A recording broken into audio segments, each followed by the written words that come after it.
We're going to be talking about using Moodle in education, and we have special guest Miguel Guhlin with us today from the San Antonio Independent School District. If you want to say hello real quick, Miguel. Hi folks, thanks for having me. Hang on, my cat's yelling. Hi folks. Thanks for having Miguel? me. I'm not sure if the audio is coming through all right. It is coming through wonderfully. Yes. We're having some bandwidth problems, so hello, can you hear? yes. Great.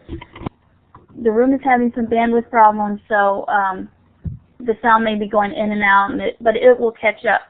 The room catches up with that. And we're going to go ahead and get started talking today about with Miguel about Moodle. Each week at the same time we gather to discuss technology, tools, and issues, and our broadcast consists of a 1-hour session and it is recorded. The link to the full video, audio recording, and chat log will be posted later this weekend at the Classroom 2.0 live site at live.classroom20.com. We post a topic each week on the Classroom live site so that you can be prepared with links, ideas, and tools that you want to bring to share. And we also post a newbie question each week that we're going to address. And we pre-announce that so you can bring some answers or solutions. We also have an open mic time towards the end of the session to share new discoveries that you have found or highlights from your previous week in the celebrations. At the end of the show, we hope that you will share your highlight with us, so be thinking of something that you'd like to share at that time. Before we begin today's session, I'd like to review some of the features that we'll be using today in Illuminate. During today's session, we'll be asking poll questions. To cast your vote, you'll use the check mark and the red X at the top of the window in the menu. You won't click or mark anything on the whiteboard at that time. Below the participant window is a hand with a green arrow on it. If you'd like to ask a question or share something, please raise your hand by clicking on that icon, and you'll be given the ability to use the mic to speak. Next to the hand are 2 emoticons, the applause symbol and the thumbs down symbol. In the far right is a blue door. If you need to step away from your computer, please click on the blue door and we will know that you are away and not available at that time. Below those symbols is the chat window. If you would like to send a message to the room, you would type your message and click the send button. To send to this room, make sure this room is visible. If you wanted to send a message to a specific person or moderator, use the drop-down arrow to make your selection and then click send. Moderators are able to see all private messages throughout the session, so you might want to keep that in mind when sending messages. In the bottom right is the button to activate your mic. At the time when it's audience participation time, you will click the mic button to begin speaking. And be sure to click the mic button and to deactivate your mic when you're finished speaking. If you cannot see the chat, the whiteboard, or you'd like to resize the different windows, you can do that as well. By going up to your menu, if you click on View, you can change the layout. The layout is locked, and you may need to click on the option of Layout Locked to unlock the layouts, and then you can select any desired layout, or you can drag each of the individual windows and resize them to fit your screen and your preferences. In a moment, we'll be using the whiteboard tools to indicate our location. The tool we will be using is called the laser pointer. And that's with the blue line with the red sunburst at the end. If you will please now click on your laser pointer tool on the whiteboard tools, and then click to indicate your location in the world map. And one thing to note, sometimes the sunburst doesn't quite go exactly where you want, so you may need to kind of drag it over to the right just a little bit. We're seeing people throughout the world, in Africa, different continents. Alaska, and it's so wonderful to have everybody here with us today. We're still seeing some of those bandwidth problems with the little orange boxes, so the audio may be in and out a little bit, but the room will catch up. And again, thank you so much for everybody joining us today. We're going to have a great discussion about using Moodle. And now I'd like to pass on the microphone as we start the newbie question segment of the session and pass it off to Lorna. Great, and I'm going to pass it off right away because I think I've asked Peggy to spend a few minutes introducing Miguel. So Peggy, if you want to take over, please. I sure will. I don't know why my voice is so hoarse. Yes. Before we do that, should we go ahead and do the poll questions? Sure, that would be fine. Okay, thank you. All right. First question that we would like to ask everybody is, do you use Moodle? And if you do, please click on the green X, the green check at the top menu, and then click on the red X if you do not use Moodle currently. And then I'll post the results. I'll give everybody a few seconds. You'll be using the top menu to cast your vote. Let me go ahead and post the results, and it looks like 34% do not use Moodle currently, and 36% of the participants in the room do use Moodle. Awesome. Now let's go on to the second poll question. Have you ever taken a course using Moodle or a Moodle community? If you have, click on the green check, and if you've not, click on the red X. Okay, and it looks like most of us in the room, 48% have not taken a course using Moodle, and about 24% have.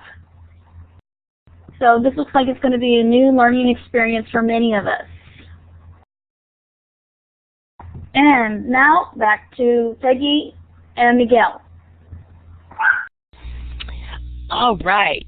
Well, we are very excited to have Miguel Guhlin with us today.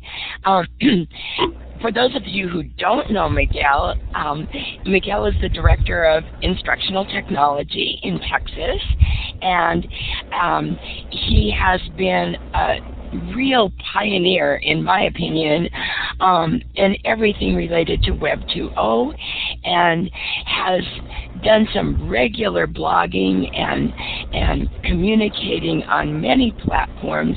He has a fantastic website that you are going to get links to today.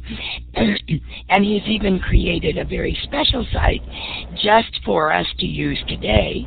He also blogs on the Technology and Learning blog and on Leader Talk, and is a very active user of Twitter, which I am very grateful for.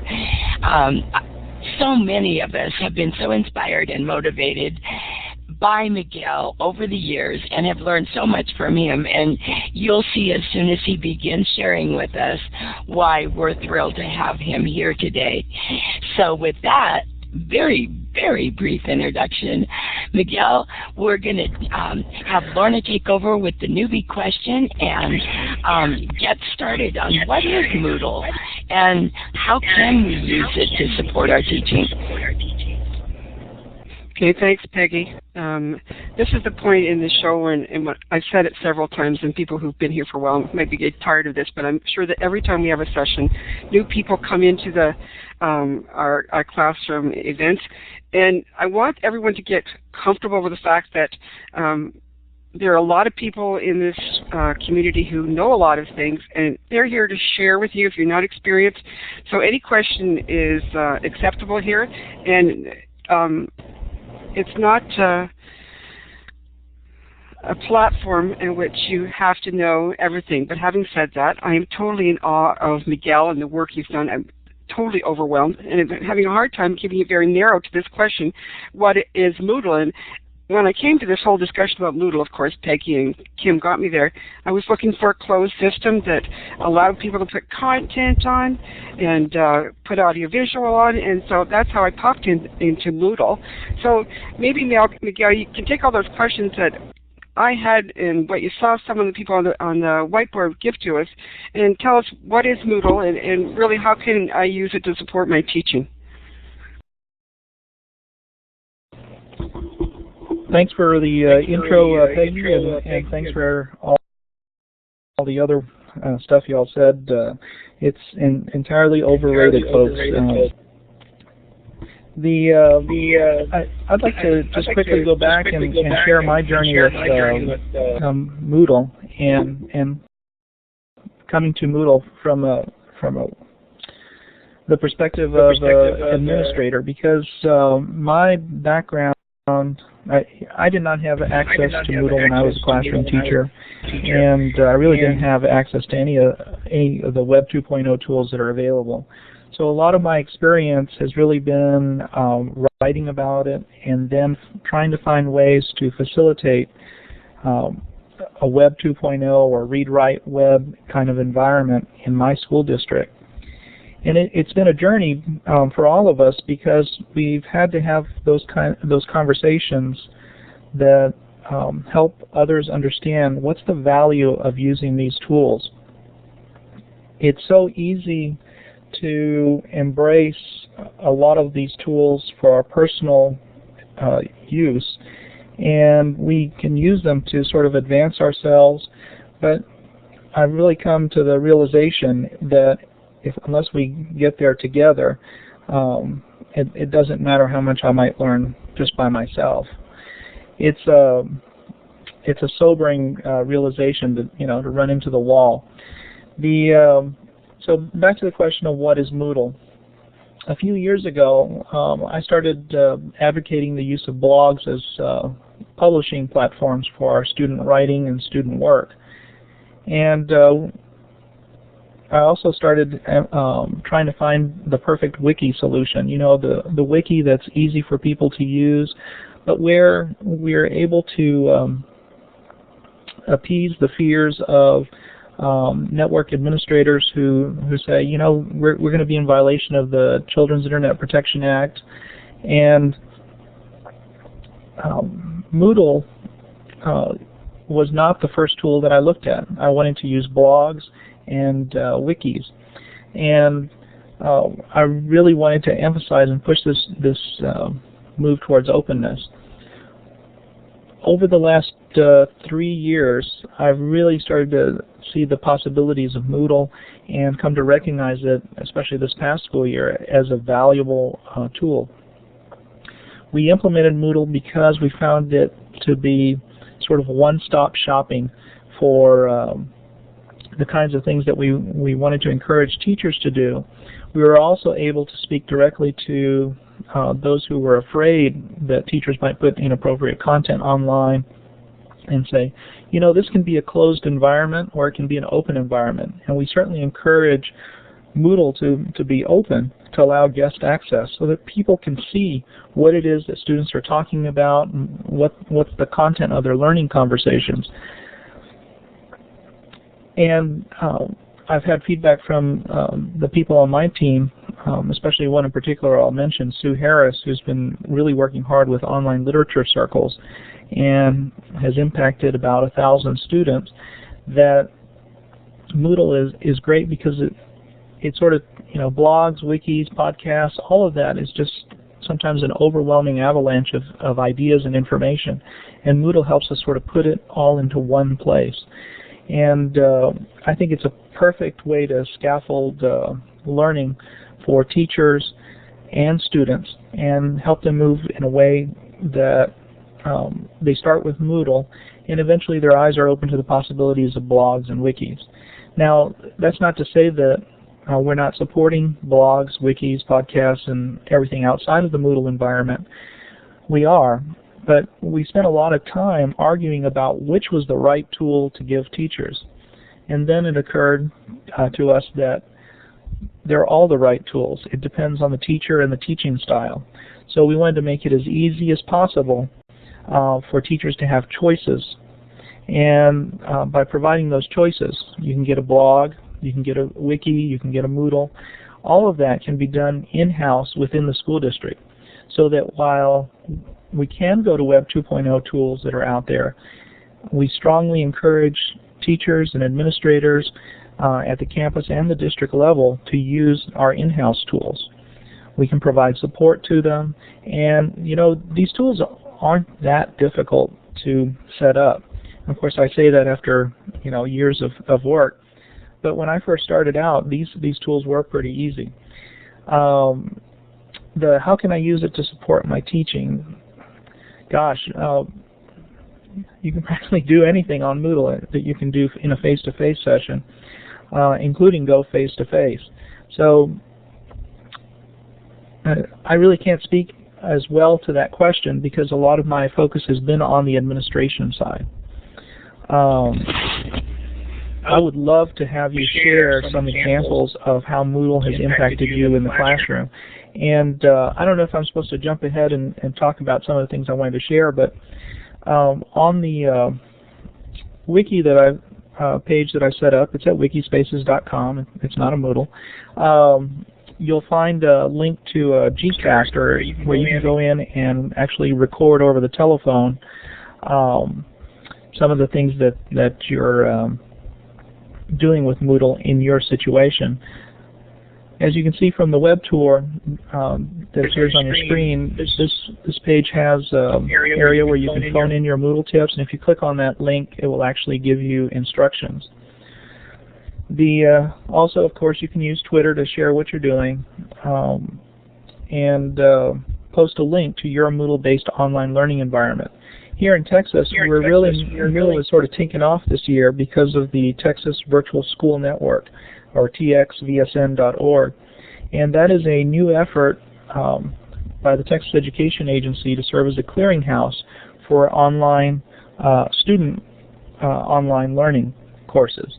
And lots of exciting things are happening in that area, and I'm thrilled to be able to participate in that as a Texas educator. But a lot of my focus is really on professional learning because that's what I do every day. And so I've tried to sort of share that journey as much as possible in the links that appear a little bit further down. Especially doing the Moodle Mambo and Moodle Habitudes, which of course piggybacks off Angela Meyer's Classroom Habitudes book. Well, before I go any further and jump into the topics I wanted to sort of talk about today and share with you, I'll just be quiet. Thanks, Miguel. I think you've really addressed the concept of what Moodle is, and there's a whole host of questions here, so I'm not quite sure how you want to handle it. People are asking, can you use blogs? People are asking, can you transfer your content from Blackboard? So were you going to be talking about them a little later, or did you want to try to address some of those questions now? I wouldn't mind trying to address some of those questions now. Just looking at I'll give you my quick impressions of the different tools. Blogs and wikis are not as well implemented as I would like. I've used V2 Evolution and WordPress, and of course the Apple blog server. And I have just found that the Moodle blog has not been that fantastic. But there are modules that you can add to Moodle. One of them is the OU blog, and I sort of write about it in one of my articles or blog entries that you can use, and you can set up group blogs and things like that and work. The wiki I found to be a little confusing until the 1.9 version, and I had to read a book, William Rice's Moodle 1.9. I looked all the way in the back and found the section on wikis and realized that I had been using them incorrectly, or trying to use them incorrectly. And it's just not as obvious as Wikispaces.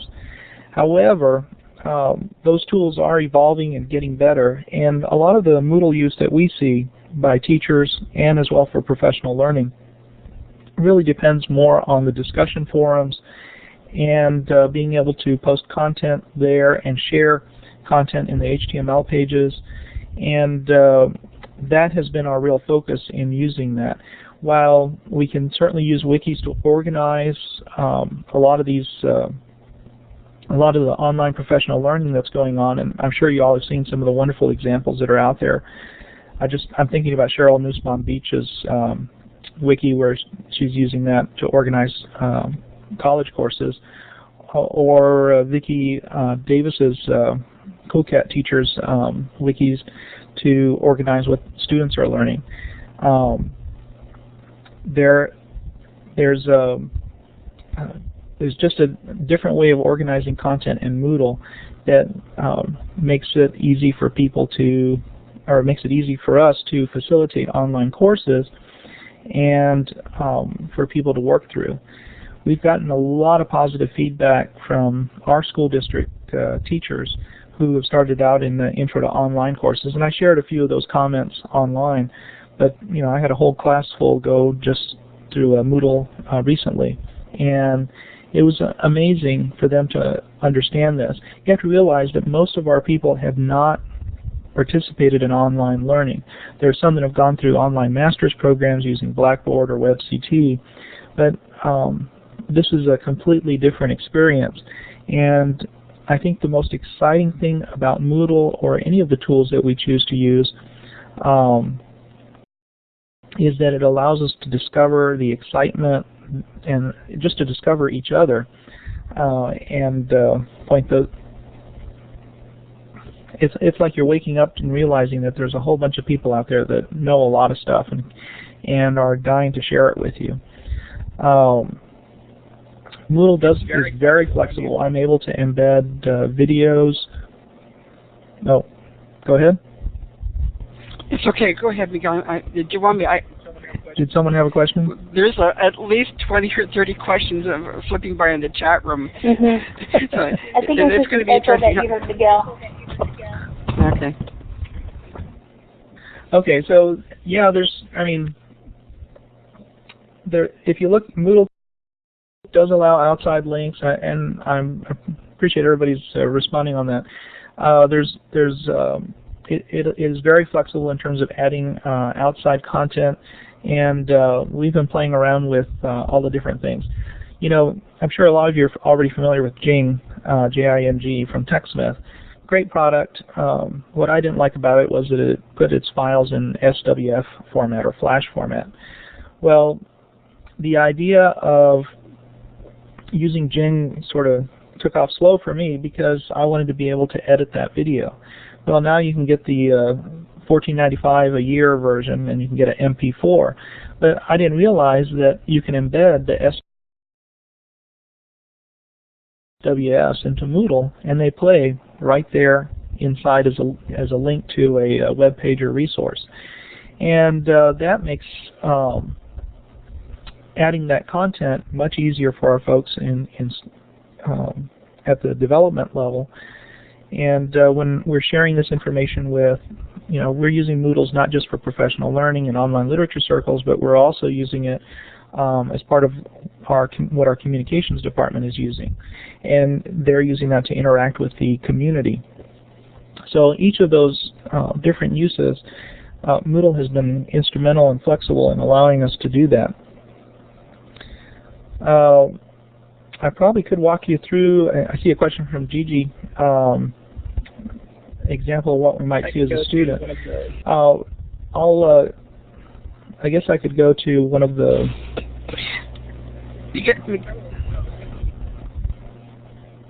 There's several really neat examples here, and in the Moodle online... Did you want to use the web tour? What's that? If you go to the Moodle online learning and... Okay.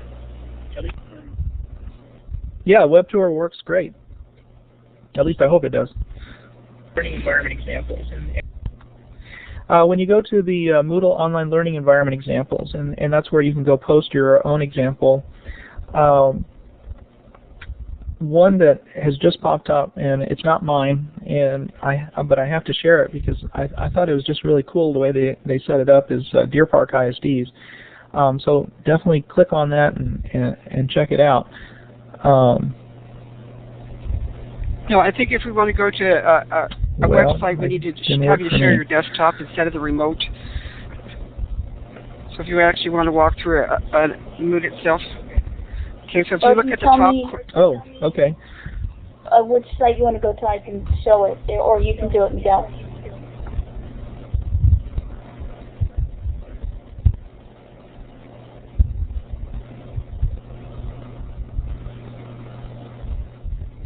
Is this working for you? It is. Sure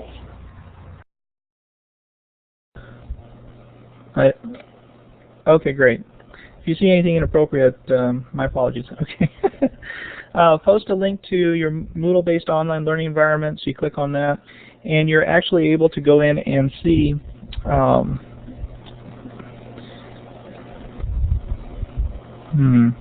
that's not working there either. Well, let me show you what it looks like on our end then.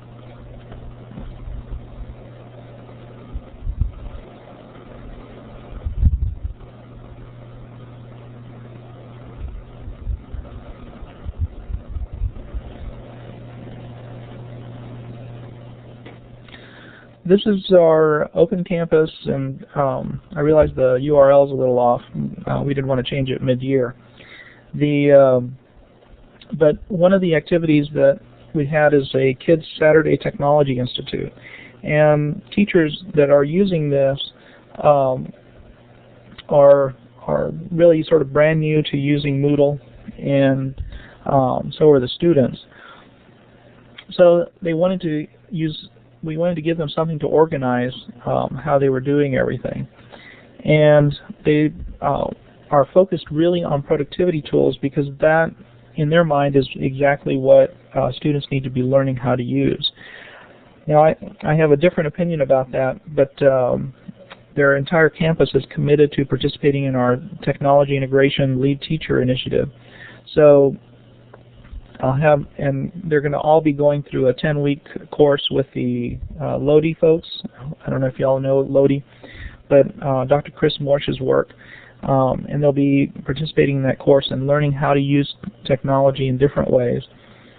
And I didn't want to push the point at this late in the ball game, but so their focus is still on Microsoft Word and PowerPoint and doing those things. And you can see they have the several sessions set up. The first session is what took place February 21st, and notice I'm able to switch to student view, and this is exactly what the students see. They're not able to access the content ahead of time, although we could certainly make it available if we wanted to, if we thought it was relevant. Students are able to participate in the online forums. They're able to post their pictures and share content. Upload resources, as well as view videos. And since one of the things was, or one of the purposes of the first day was to sort of orient them to online environments, we of course talked about, think before you post video and cyberbullying and those things. So those were really more face-to-face conversations that were had. There's also a learning journal that's available to each of the students, and they're able to, sort of record whatever it is that they want to. And I'm not going too deeply into this because I'm sort of, I just don't want to show off too many pictures here of kids. But this is basically how one group of teachers is using it. Now, from an administrator's point of view or from teacher's point of view, there's a teacher section down here that the kids can't see, but the teachers can talk about what they're going to be doing, share resources, and go from there. Are there any questions so far about this area? And I'm sorry, I'm not able to see my Illuminate window easily here.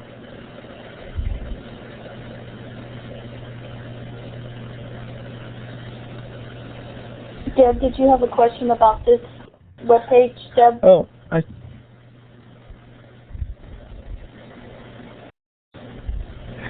Hi there. No, but I think if there are people in the room that don't know what Moodle is at all, right now it would be nice to know what they're looking at, and I believe that this is what they would look at from a student side. Is that correct, Miguel? that's correct. And when you shared about teachers seeing parts, just adding that when you're administrating a course, you have the option of deciding who sees what and when different parts of your class are viewable. That's right. You do have that ability to control what you're sharing and working with. Go ahead. The other question I had is, do you have any courses that you have up and running that would be available to log in to open courses that we have access to participate as a student or interface with it or see it? Good question. The answer is I do for my school district folks, but I do not have any open courses for the world to jump into. They're, in the sense that they're open, you're able to access them and usually go in with a guest access. And I've typed in a new address. This is where our professional learning occurs, or at least where we're trying to get it to occur or set it up. And you should be able to go in and find some of this content. The self-paced courses are courses that are available online that we've swiped from other places. I'm sure if you don't know about it, there are places online where you can go get courses that are free. These are two courses that here, digital photography and power publishing, that are available online. And since we use those sites, there I logged in as a guest, you can find that content. These courses are still pretty much under development in the sense that we're getting ready to customize them and adapt them for our use. Notice that the licensing is Creative Commons, and that is allowed and permitted. And I'm hoping that as we start to develop more online Moodle courses, that we can share that back with the world audience, so that y'all would be able to take advantage of our development time and resources. The way I look at it is, we've developed this for in-house. We're not going to turn around and sell it, and if we can share it with other people so that they can modify and adapt it to their use and often improve it simply because we all have different ideas of how we want to proceed with Moodle, then that's a benefit to everybody else. So there's, like I said, a lot of resources that are here. Can I jump in for a minute, Miguel? Yeah, go ahead. I noticed a lot of people are asking this question about supporting teachers and getting this set up, and I know we have lots of good examples available at Moodle.org, and there's all kinds of resources and video and so on, but that piece about getting ready to do this, we don't quite know where to get there. You're showing us all the resources, but those are the things that we can use, but to get the teachers ready to do this, to get administrators ready, like how much time is it going to take to get somebody on side and that learning curve? Can you comment about that part at all? Yeah, I sure can. I think one of the things that I have to look at is when I started out trying to understand how to facilitate an online course, I felt very inadequate. I know that's hard for y'all to believe, especially you, Peggy. But it was really tough to get the idea of what you do when you're in an online course, and then how do you go about getting others to sort of participate. That's why part of what I wanted to share with y'all was sort of building capacity. In my office, we started out with one gentleman who's now working in Austin, Texas, and he was really familiar with Moodle, and he started working with PBS Teacher Line as an online course facilitator. And he, in part of our conversations, he always said, we could use Moodle to facilitate online courses, and this could tie into our learning management system. That is, a learning management system is something that allows you to track professional learning as it happens, as someone works through course content online, and it reports a score or back to your tracking pieces. So sorry, I had a quick interruption there. So we've been sort of building the infrastructure and getting that set up. Setting up a server, setting up Moodle has been not as difficult as having those conversations with people, and getting we got support from our boss and our supervisors without any problem, but encouraging adoption of Moodle has been a longer process. I think the way we started was we shared that Moodle was a way of having online meetings, and instead of bringing everybody together from 90-something different campuses, we would meet online. And one of the efforts that we used was DimDim. It's a module, and I was able to broadcast what I was doing or my presentation to the group, and it was really an information sharing session. But all of this was done through Moodle, and it was just a powerful way to share ideas and have comments. I could actually be in a different meeting, but also still actively responding to what everyone else was saying. So I guess the idea of starting small was to start with this idea of using online meetings. And then we've slowly grown, and I've had conversations about professional learning and using professional learning and offering that online as a way to sort of get Moodle more into what's going on. As we see cuts in funding and budgets, it's critical that less people do more.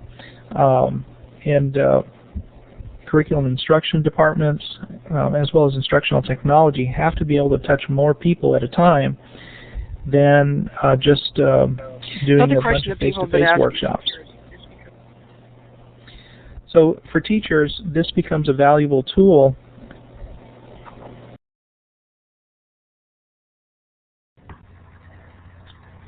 Okay, well, we've lost Miguel, but hopefully he'll be back. And I just posted a link to people were asking for elementary sites, and I'll go ahead and bring that up real quick, because I know that there is a slide share that has great information for elementary sites. I know this is Moodle's widely used a great deal with high school and college, but it's difficult sometimes to get the concept across to elementary students, elementary teachers, and of course to parents, with the idea of sharing some of these things online and the security issues. So let me go ahead and, this is just one example of some of the things that they have done with Moodle and setting up the different blocks on their Moodle site. Let me see if I can.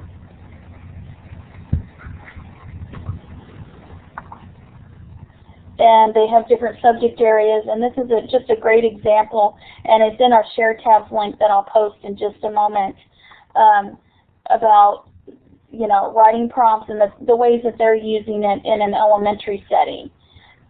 So we've seen some great examples in our research, and the elementary examples have kind of been sparse. So if you have those, you're welcome to put in your links to different Moodle elementary, middle, high school, college level Moodle communities that you'd like to share with us.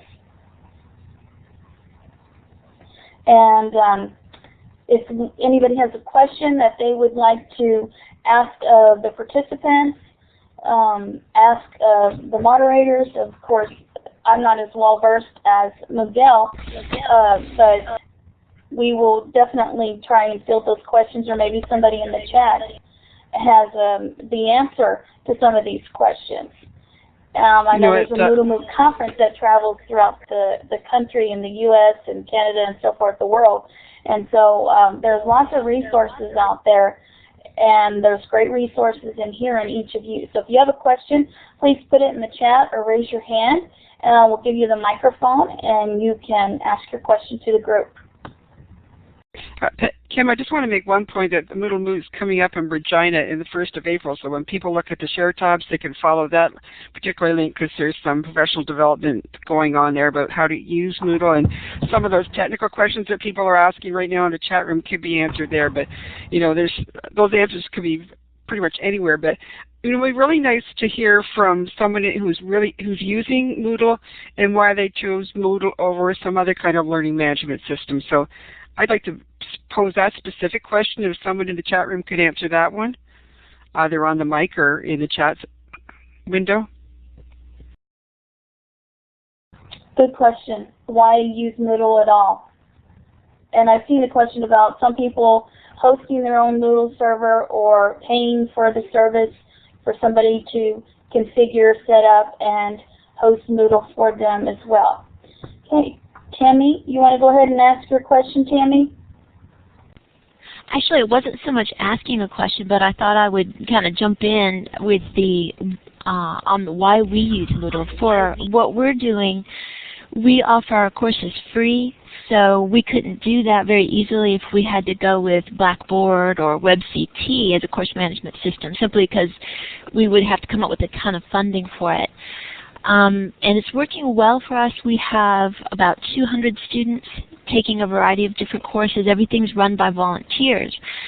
And when you think of the fact that you've got an organization that's run by volunteer teachers, you can't have something too terribly overwhelming, and it has to work well. So this is our 3rd or 4th, well, no, I take that back. It's about our 5th year now using Moodle.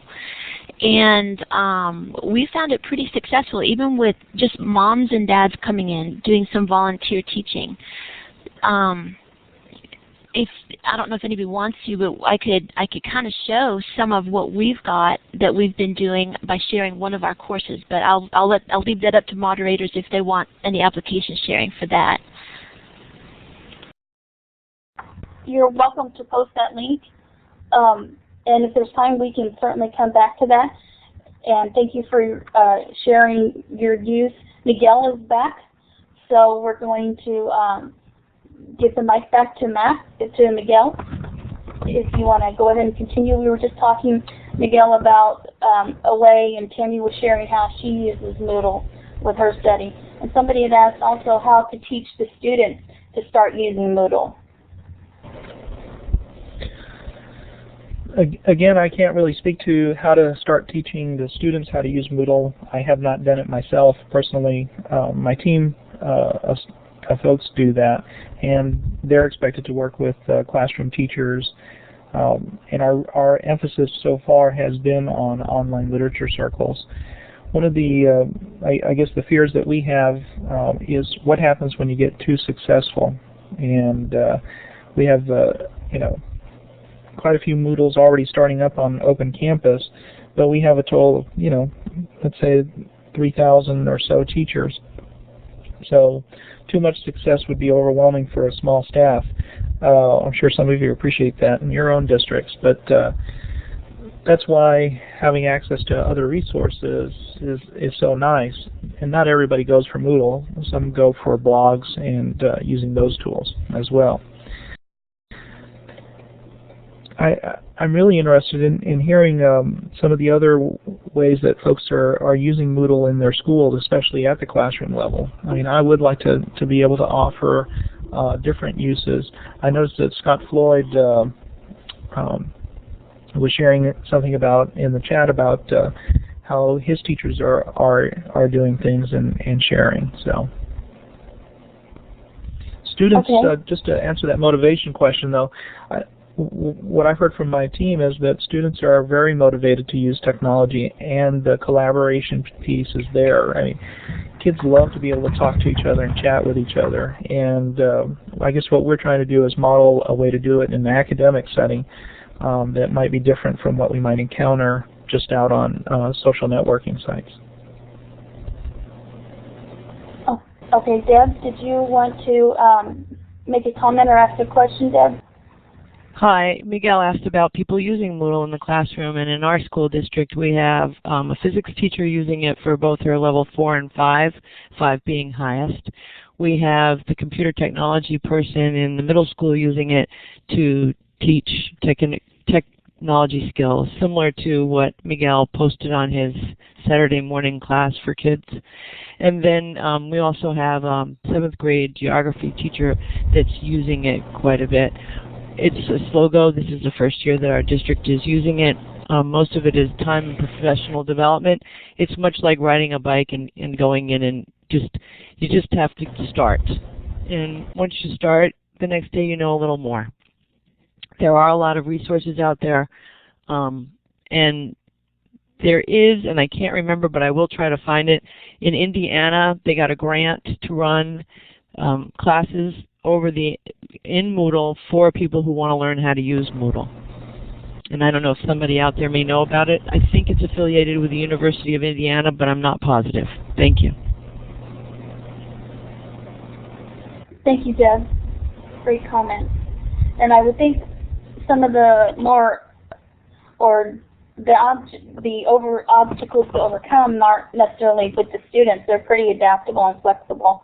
It's more about adopting the buy-in by the administration as well as by the teachers to invest the time and the learning curve to fully implement or to successfully implement a Moodle community. Would you agree with that, Miguel? I agree, definitely. That is one of the reasons why that when we're working with our schools and classroom teachers, that the Office of Instructional Technology partners with classroom teachers and campuses when they're using any of the Web 2.0 tools that are available, as well as Moodle. We don't want the teacher to be out there by themselves using technology and then someone says, oh, are you allowed to be doing that? We want everyone to know what these folks are doing. There's a website, and I forgot to add the link. I'll go ahead and drop it into the chat, where we're trying to sort of share short video interviews with teachers and administrators, not just about Moodle, but about everything else. We really have to be our own public relations department in the sense of communicating all the wonderful things that are possible through the use of technology and using Moodle. In the list of resources that are on the wiki, you'll find links to a variety of resources that I've put together based on what I've needed to do in my school district. And most of those are about administration.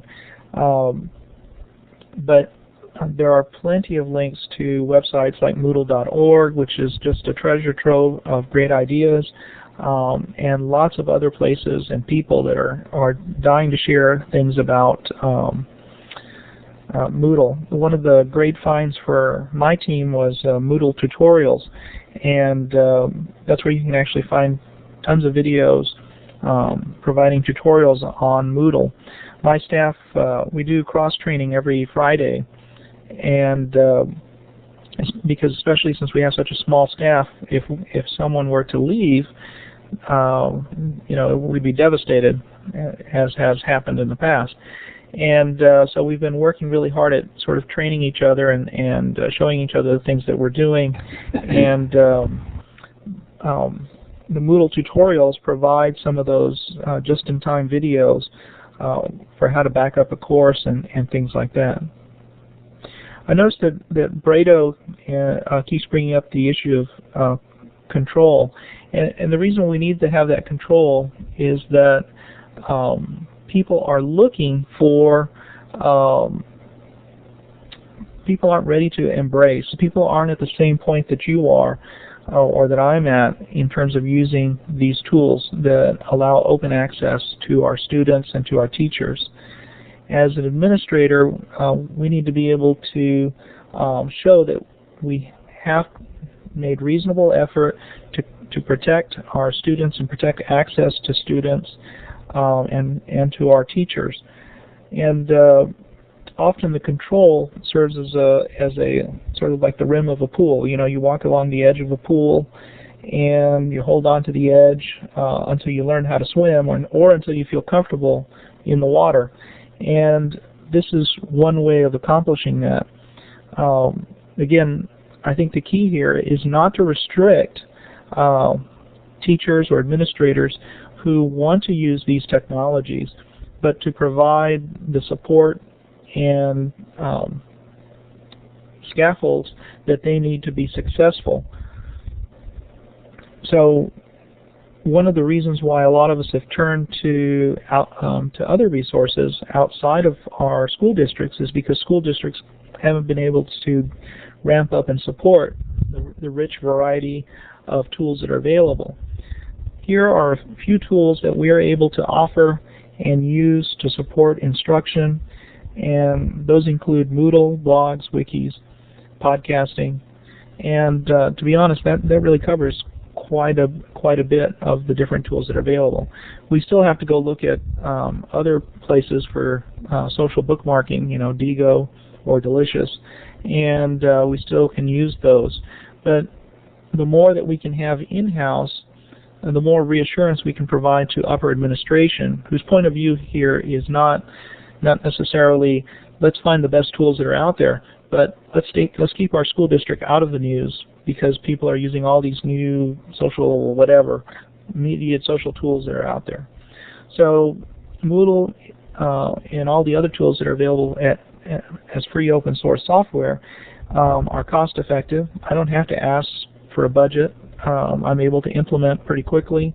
I have 3 or 4 servers that I work off of. Matter of fact, we purchased a brand new Mac server, OS X server, to sort of host all our content.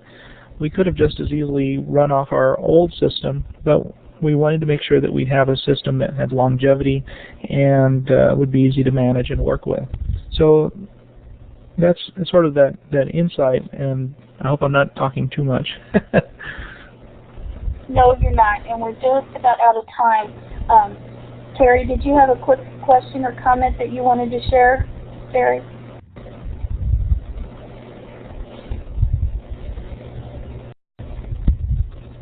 Okay, if so, you can go ahead and post that, or go ahead. Yeah, we have been in a one-to-one laptop to student setting for 5 years. This is our first year with Moodle, and since we were initially using Moodle in a pilot phase, and we really weren't offering online courses, we were just using it to support our regular instruction. We've actually had some negative response for teachers that overused it and forced things to be done on a Moodle site that would have been better done live one-to-one. Since we've now pushed it to all the K-12 teachers, I think we're getting a better response because they're not overusing it, they're using it where it's appropriate. And we also think that as we move into offering courses online, we need to do and add with it something like Illuminate so that we can have that interaction more than just like the forum chat interaction that you have in Moodle. So I think it's a combination of a live interaction like Illuminate along with the Moodle site that's going to do it for us for online courses. Thank you. Thank you, Terry, and absolutely. There are components that you can add to any Moodle community, and Miguel mentioned earlier using DimDim to support like an online web conferencing block within your Moodle community. And so there's so much more about Moodle. Miguel, we'll probably have to have you on again as a follow-up because there's still so many questions and so many resources that people have asked about the setup part, you know, how to incorporate the different blocks, that we've just run out of time. And I put in your wiki and they can contact you also. And stay tuned, everybody. The recordings will be posted later today at the live.classroom site. So you can check for that and watch for details when we have our follow-up session, because I'm sure Moodle is growing so quickly and it's becoming so widespread that there's going to be a greater need to continue these discussions using Moodle. And I would like at this time to go ahead and put in the link to the survey. If you could please fill that out and click on it, before you leave. I thought it was in the Share Tabs link, but I'm not sure if it made it. And just one second. And we have some great tutorial resources. We have some examples.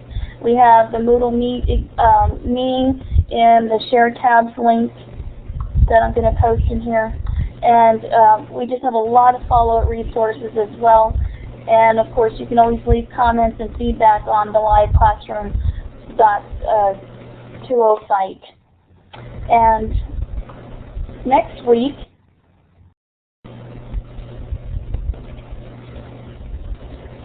the Future of Education and Other New Communities that was started by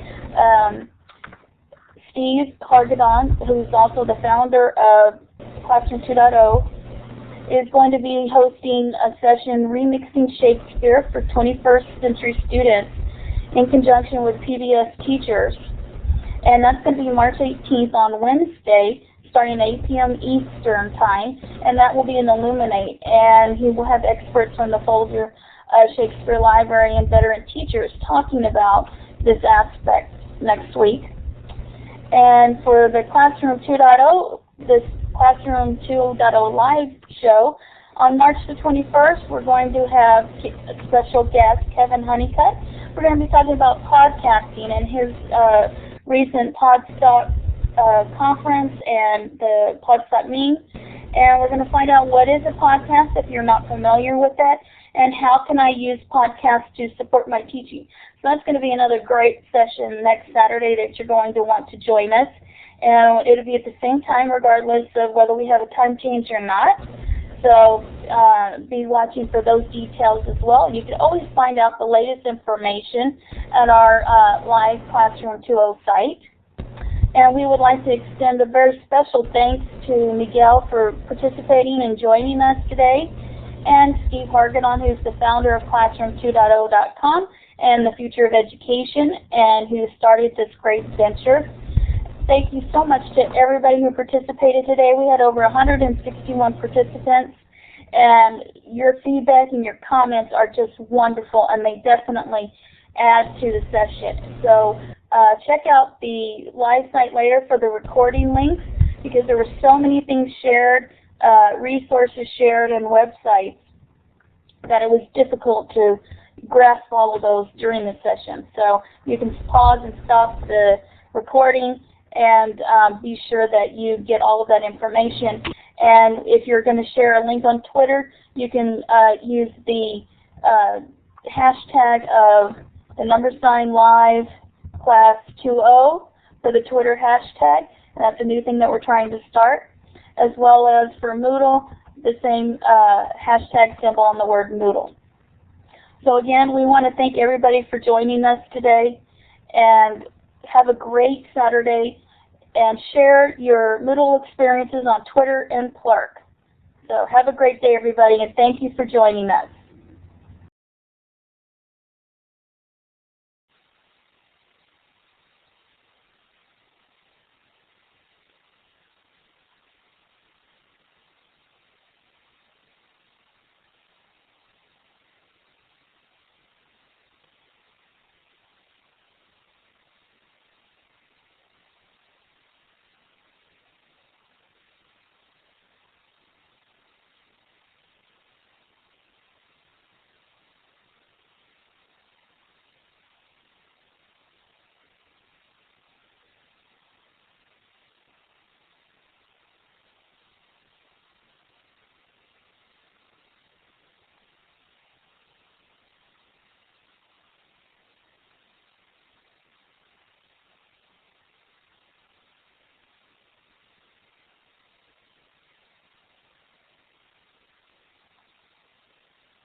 As we get ready to close out the session and end the recording, I invite everybody to click on the link that I just posted in the chat.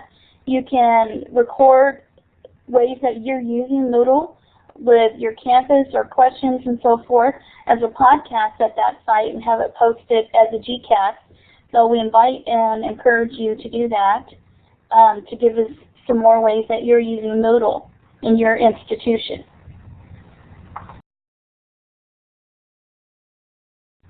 The link that I just posted will give you instructions on how to submit that information as a podcast. So we encourage you to take time to do that.